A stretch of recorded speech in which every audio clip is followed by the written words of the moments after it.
I said at the start of the year that with Brexit done, albeit imperfectly, I was going to focus as much as I could on China, or in particular, the Chinese Communist Party. Here is a story that as yet has not been told. We know that China has a Belt and Road policy led by President Xi, and that the aim is very simple. It is world economic domination. We also knew that British universities were receiving quite large sums of Chinese money. But this story has been completely untold up until this moment in time, and it is that the Chinese are now buying up British schools. I hadn't heard this until a few days ago. It started back in 2014, and it's now gathering pace. Why is it happening? Well, the independent sector, the private sector in Britain, educates about 7% of our children. But school fee inflation has been so rapid over the last few years that many of them have got real financial difficulties. The boarding schools have made up for this by getting lots and lots of Chinese students to come and pay top whack fees in this country. All of that we knew. What we didn't know was that a series of Chinese companies are busy buying up schools. Now, you might say, isn't it better that Chinese money buys up these independent schools, some of which have been around for centuries? Isn't it better that happens than they actually close down? Well, what I'm about to tell you will make you realise just how sinister this is.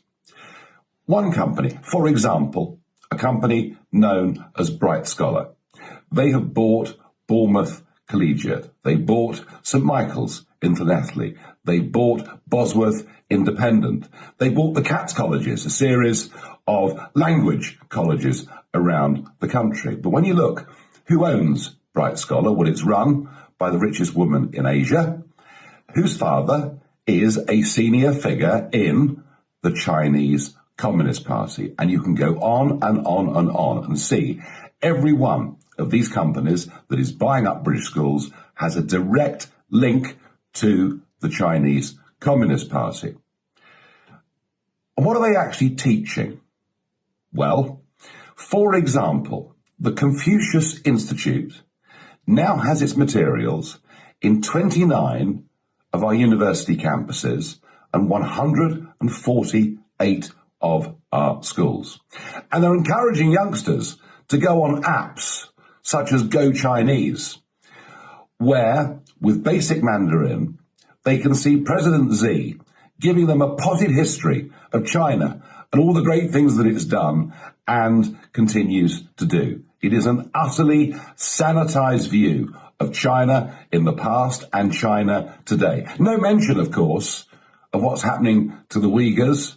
No mention, of course, what's happening to democracy in Hong Kong. These people are being taught that China is the future. They are being literally indoctrinated by the Chinese Communist Party. I think this is an absolutely massive story.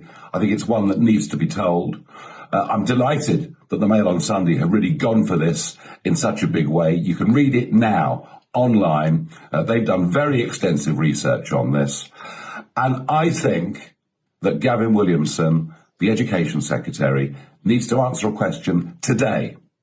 Are we going to allow young children, young adults in our country to be indoctrinated by the Chinese Communist Party, or are we going to put a stop to this? This isn't just about an economic takeover of the West. It's about a cultural takeover too. I think it's one of the most sinister things I've seen coming from China. I'm pleased this story is now out. We will make America great again.